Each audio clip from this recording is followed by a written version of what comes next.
জয় হরিচাঁদ, জয় গুরুচাঁদ, জয় হরিবোল। নমস্কার সবাইকে। আমি এখন শ্রীমদ্ ভগবত গীতার 18তম অধ্যায়ের অর্থাৎ মোক্ষযোগের 41 নং শ্লোক থেকে 47 নং শ্লোক পর্যন্ত পাঠ করার চেষ্টা করব।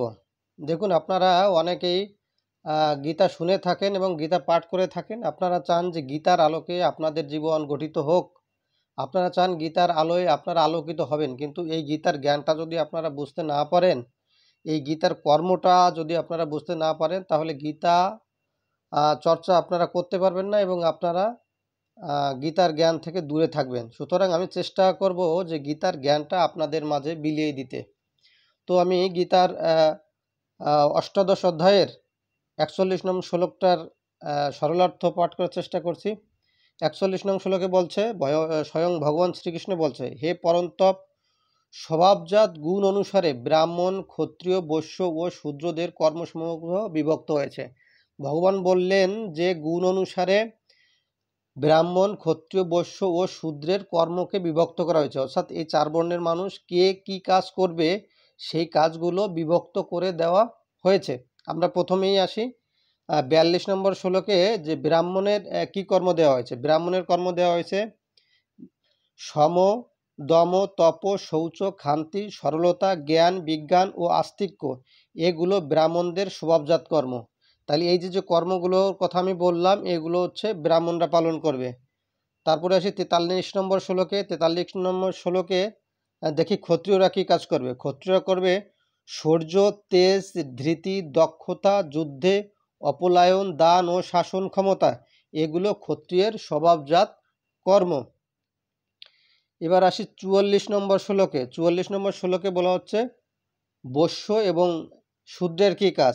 বলা হচ্ছে কৃষি, গোরক্ষা, বাণিজ্য এই কয়েকটি বৈশ্যের স্বভাবজাত কর্ম এবং পরিচর্যাত্মক কর্ম ও কর্ম শূদ্রের স্বভাবজাত। অর্থাৎ শূদ্রের কাজটা হচ্ছে কি, পরিচর্যাত্মক কর্ম শূদ্রের স্বভাবজাত। অর্থাৎ শূদ্রকে উপরের যে তিনটা বর্ণ আছে, এই তিনটা বর্ণের পরিচর্যা করতে হবে। এখন দেখুন, আপনারা এই যে স্বয়ং ভগবান যে গুণ অনুসারে যে কর্মগুলো দিয়েছে, আপনারা এই কর্মগুলো যদি না করেন সেক্ষেত্রে কি হতে পারে। তিনি 45 নম্বর শ্লোকে বলছেন, স্বয়ং ভগবান শ্রীকৃষ্ণ, নিজ নিজ কর্মে নিরত মানুষ সিদ্ধি লাভ করে থাকে। বলছে এই যে কাজগুলো, যার যার কাজগুলো দেওয়া হয়েছে, যদি সে সেই কাজগুলো করে তাহলে সে সিদ্ধি লাভ করতে পারবে। স্বীয় কর্মে যুক্ত মানুষ সেভাবে সিদ্ধি লাভ করে তা শ্রবণ করে। এবং এখন কিভাবে স্বীয় কর্মে মানে নিজস্ব কর্মে যুক্ত থেকে কিভাবে সিদ্ধি লাভ করা যায় সে সম্পর্কে শুনুন।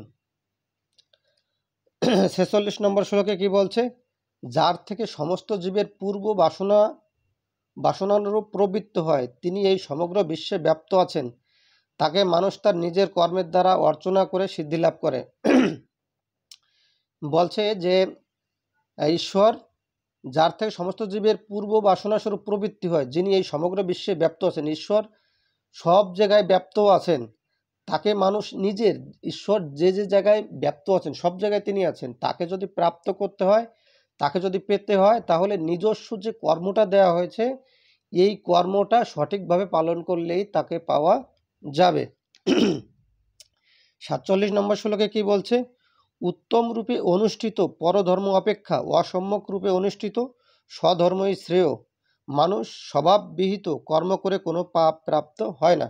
বলছে উত্তম রূপে অনুষ্ঠিত পরধর্ম। তুমি যদি উত্তম রূপে অপরের কাজ করো, অর্থাৎ তুমি শূদ্র হয়ে যদি তুমি ব্রাহ্মণের কাজ সেটা যদি উত্তম রূপেও তুমি করতে পারো, তাহলে সেই কাজটা ভালো কাজ নয়, বরং তোমার যে কাজ সেই কাজটা অসম্যক যদি হয়, তুমি যদি সঠিকভাবে করতে নাও পারো, সেই কাজটা করাই তোমার জন্য ভালো।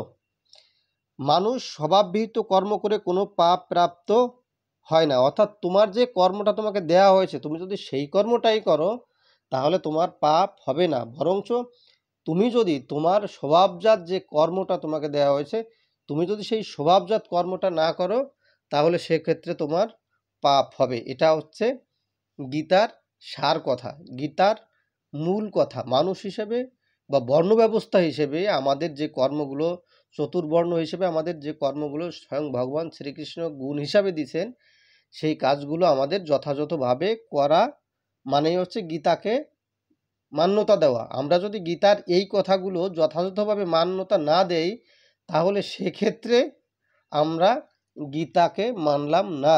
সুতরাং গীতাকে যদি মানতে হয় তাহলে এই বর্ণ ব্যবস্থার মানতে হবে, এবং এই বর্ণ ব্যবস্থা অনুযায়ী যে কর্ম আপনাকে দেয়া হয়েছে সেই কর্মটাই আপনাকে করতে হবে। এখন যারা শূদ্র হয়েও যারা বিভিন্ন কর্মে লিপ্ত আছেন, বিভিন্ন কর্ম করছেন, তারা আদৌ কি এই গীতাকে মান্যতা দিচ্ছেন কি দিচ্ছে না, এটা আপনারা ভেবে দেখবেন।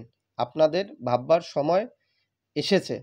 সুতরাং আমি আপনাদেরকে বিনয়ের সাথে অনুরোধ করব, শুধু ঈশ্বর প্রাপ্তি বা আম, ঈশ্বর প্রাপ্তি বা ভক্তির জন্যই আপনারা গীতা পড়বেন না। স্বয়ং ভগবান শ্রীকৃষ্ণ গীতাতেই বলেছেন যে আমি সবথেকে বেশি মূল্যায়ন করি, সবথেকে বেশি ভালোবাসি আমার জ্ঞানী ভক্তকে। সুতরাং আপনারা এই গীতাটাকে আপনাদের নিজস্ব জ্ঞান বুদ্ধি প্রয়োগ করে বোঝার চেষ্টা করবেন। জয় হরিচাঁদ, জয় গুরুচাঁদ। নমস্কার সবাইকে।